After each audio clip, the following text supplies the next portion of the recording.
Powerfully getting your message across when you've got limited time or space can be a real challenge, especially when you're repurposing a long piece of content into a short one. But there are ways to get around certain content platform limitations. Stay tuned because in this episode, I'm talking all about repurposing content into Twitter threads and how to do it properly. Welcome to the Content 10X Podcast, the show where content creators learn how to harness the power of content repurposing. And now, your host, Amy Woods. Hello and welcome to this week's episode of the Content 10X Podcast. I'm your host, Amy Woods. I'm the founder of Content 10X, and I'm really pleased that you're joining me today as I share my content repurposing thoughts related to Twitter threads. Now, let me ask you a question. Is it possible to tell a good story in less than 280 characters?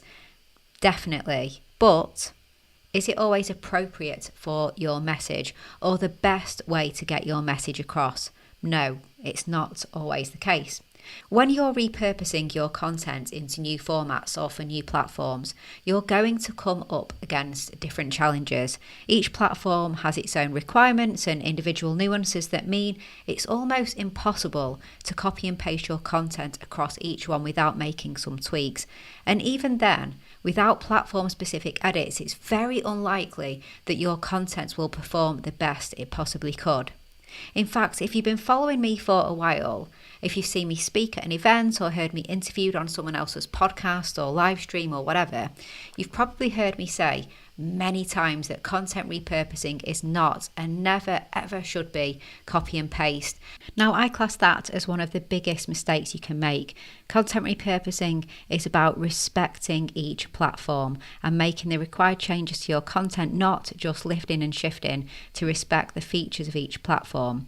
And this is why it's so important to get to grips with the platforms that you repurpose content to, and why I always say that repurposing isn't reposting. But what's really interesting is that people find ways to get around certain platform limitations and provide more content in a space that's restricted. And the place I see this happening the most at the moment certainly is on Twitter. Now, if you're a Twitter user, you'll know that tweets are restricted to 280 characters.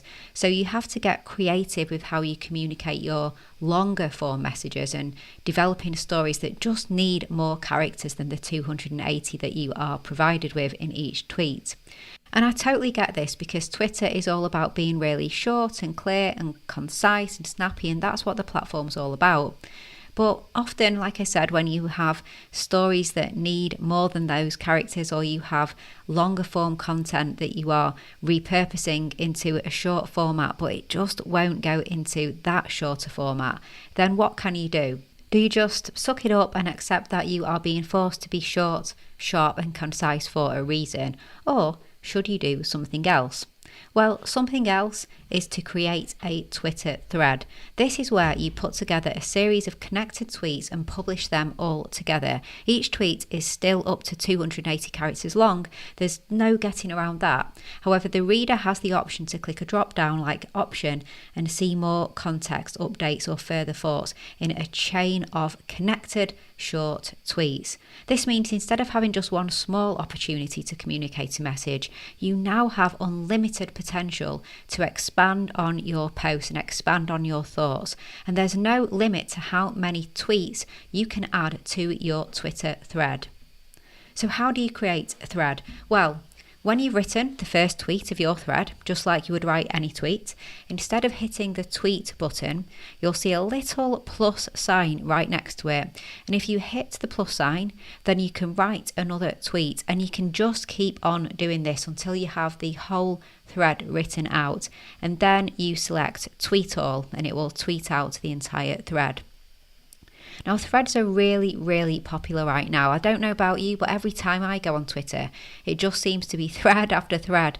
But they've actually been around for a very long time. Before they were officially a Twitter feature, people used to indicate that their tweet was to be continued or part of a series by numbering the posts, and then they would comment on their own tweets. And this was back when tweets were limited to just 180 characters. So it's really interesting to see how Twitter has responded to the changing needs of its users by not only extending the character limits, but creating a proper thread feature too. So why have they done this? Well, clearly they've seen that threads are actually successful and they're keeping people engaged on the platform. According to an experiment by Buffer, threads get 63% more impressions than a single non-thread tweet, and they get 54% more engagement. So that means more eyes on your content, more comments, likes, and brilliant knock-on effects for your reach too. Now, a well-written thread is fantastic for readers. It can be entertaining, informative, and a great way to just dig deeper into a topic without having to leave the platform. But it's also great for the creator as well. It gives more of an opportunity to make an impact on your readers, get your message across, and bond with your audience. Hey, just a little break from this week's episode to let you know about becoming a Content 10x Insider. If you want more content repurposing tips and advice, then why not join hundreds of business owners, marketers, and content creators who get them delivered straight to their inbox once a week by subscribing to the Content 10x newsletter. As well as tips and advice, you get industry updates, inspiring stories, exclusive content, offers, and more. You can subscribe at content10x.com/newsletter, and there's a link in the show notes too. Okay, back to this week's episode. So if you've got a long form piece of content, such as a blog post, repurposing it into a Twitter thread can be really effective. But not all threads are great. Like all content, there's really weak threads and there's really good threads. So what makes a good thread and what are the best ways to do it? Now, as I said earlier, repurposing is not reposting, and just because you can copy your entire blog post and repurpose it to Twitter as a thread doesn't mean that you should. But this hasn't stopped people from doing it. So on a few occasions, I've seen people posting long form content directly to Twitter without making any changes at all. Now, in 2020, WordPress launched a feature to help people do exactly this. It was allowing people to automatically publish their blogs as Twitter threads with nothing left out. Words, images, the lot, all reposted as a thread. Now, this isn't best repurposing practice, and honestly, I think it's just kind of lazy. Some people don't want to read entire blog posts on Twitter. If they did, they'd probably be on your blog or another blogging site looking for blog posts. They're on Twitter, they don't want to read a blog post. So repurposing your content this way, it could mean that you could lose followers rather than gain them. I'm going to share some do's and don'ts for repurposing your long form content into a Twitter thread that could work for you. Now, firstly, I just said it, but do not repurpose your entire piece of content into a thread. I know I'm repeating myself here, but please don't fall into this trap. I can guarantee you nobody wants to read a 1,000-word blog post or podcast or video transcript in 280 character chunks on Twitter. So instead, do pull out the key points from your content and share those instead. This is easily done for any kind of content you produce. Try to communicate one clear thought or make one point per tweet. If you segment your content when you create your original content, then when repurposing, maybe you can write a tweet summarising each segment or teasing what you cover in that segment. Now, it's up to you what approach you want to take with your thread content. Perhaps you want to use it as a taster of your podcast episode or blog post or video and get people to check out the full version. In this case, you'll want to write fascinations, which is a fancy way of saying bullet points that tease your content. Joanna Weeb described how to write these like a pro when she came on to episode 188 of the Content 10x podcast. So do check that out. It's at content10x.com/188, and that's the approach that you want to take. The other approach is to go all in with value. So instead of teasing your content with a goal to get people to your long form content elsewhere, repurpose it so that you're sharing your high value points in a short, easy to read thread. Now this is great for those people who don't have the time or desire to listen to your podcast or read your blog or watch your video, as it shows them the knowledge you have and it communicates it far quicker and in an easily digestible format for them, for why they are on Twitter at this moment in time versus consuming other content, but then it gets your message in front of them. And what's so good about repurposing content into a Twitter thread is that if you want to start creating threads and you're wondering where to start, turn into content you have already put time and effort into, where you've already formulated your ideas and all of that, and then repurposing that, it saves you time, and that's what we want to do, isn't it? We love saving time.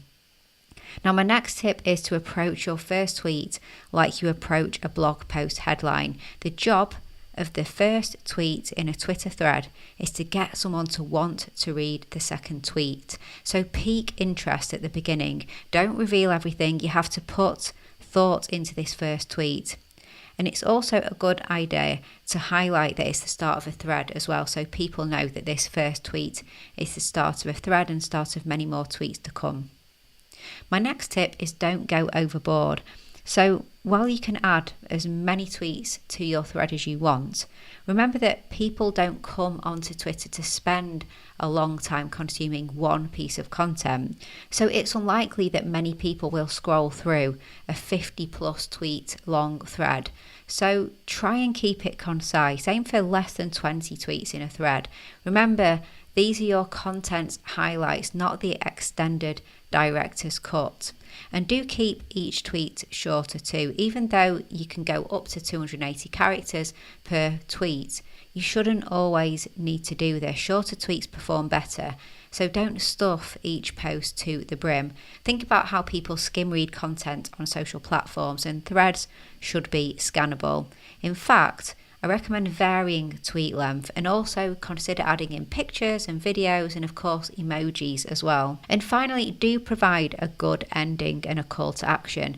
This is so crucial in any piece of content you create, but it's even more vital when the platform you're using isn't your own. So building up an audience on Twitter is brilliant, but if the site closed tomorrow or your account's closed down, what would happen to all of your followers?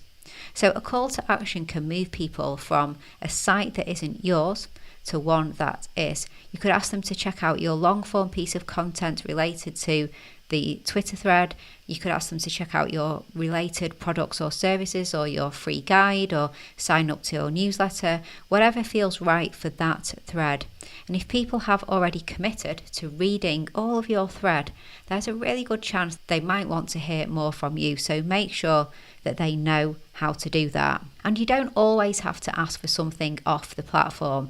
It's absolutely fine if your goal is engagement too, so engagement on Twitter, but you still need to ask for it. So ask for the retweet or ask for the like or ask for people to comment and let you know their thoughts too. So really mix it up. So if you haven't created a Twitter thread before, I urge you to give it a go and see what happens.